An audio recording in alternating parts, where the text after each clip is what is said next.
पाकिस्तान 'ਚ पंजाबी कॉम्प्रैस्तां दे सब तो वड्डे नैटवर्क पंजाबी नैशनलिस्ट फोरम वालों जी आयां नूं।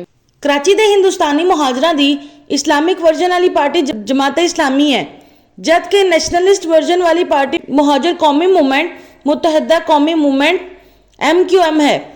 1997 ਦੇ ਬਾਅਦ कराची ਵਿੱਚ पैदा ਹੋਣ ਵਾਲੇ ਪੰਜਾਬੀਆਂ ਵਿੱਚ ਇਸ ਵਕਤ ਵੀ ਪੰਜਾਬੀ ਕੌਮ ਪ੍ਰਸਤੀ ਦੇ ਜਜ਼ਬਾਤ ਜ਼ਿਆਦਾ ਨੁਮਾਇਆਂ ਹਨ, क्योंकि इन्हां पंजाबियां की परवरिश करने वाले पंजाबियां नूं कराची दे हिंदुस्तानी मुहाजरां की वजह तो तबाहो बर्बाद होना पिया सी ते जानां दी कुर्बानी भी देनी पई सी, जबकि इन्हां मुहाजरां की तरफों भी पंजाबियां दे लई नफरत ते तजलीलो तौहीन वाला माहौल मिलिया, बल्कि हुण तक मिलन दिया है।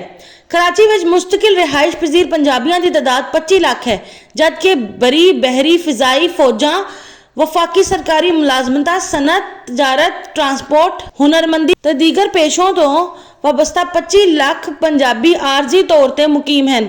लेकिन कराची विच रहने वाले पंजाबियों नूं 1980 की दिहाई के आखिरी सालों में उर्दू बोलने वाले हिंदुस्तानी मुहाजरां दे ये नारे सुनाना पे सी, खिंच के रखो तन के रखो धोती वालियां नूं बन के रखो, खिंच के रखो तन के रखो पेंडुओ बिस्तर बन के रखो, खिंच के रखो तन के रखो ढग्गू बिस्तर बन के रखो। इन्हां नारियां दे नतीजे विच कराची की जो सियासी फिजा बनी सी, इस विच कराची दे उर्दू बोलने वाले हिंदुस्तानी मुहाजरां दे हथों पंजाबियां नूं हज़ारां जानां तो महरूम होना पिया सी। पंजाबियां नूं अपने रिश्तेदारां ते दोस्तां दीयां लाशां चकणियां पईयां।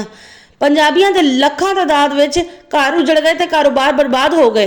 पंजाबियां नूं 3 दिहाइयां तिकर कराची तो जानो माल दे अदम तहफ्फुज़ ते ज़हनी खौफ व हरास दे नाल जिंदगी गुजारनी पई।